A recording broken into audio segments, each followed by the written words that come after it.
Ruhu Lukman'ın oylanmaları. Her bir adamın düşüncesi, anı, anamı, dünya garayışı, bular bari o göze görünmeyen pikirlerdir.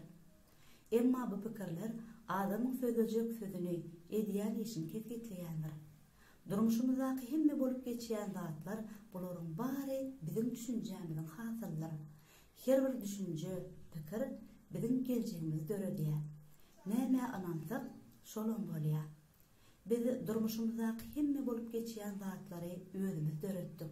Öz ağımız bilen, öz düşünjämiz bilen, düýnüňe bir näçe ýyl munuzal eden pikirimiz bilen, sözümüz bilen.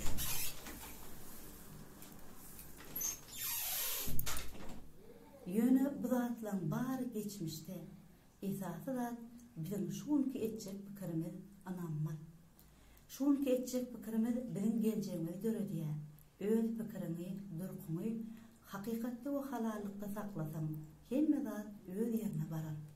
Bizim başarjyklydymyz şu zamandadyr. Hemme zat pikirden başlanýandyr. On bolsa üýtgüdip bolýandyr. Her bir täze gowy zady gören o kanadam pikirini üýtgüdýändir, täzelýändir. Pikirini üýtgüdip täzeläp bilmeýän adam ösüşden galýandyr. Göwnüçe gün pikirlerinizi üýtgüdseňiz, göwnüçe gün duýgularyňyzdan ýok bolup gider. Atamrat Saparov.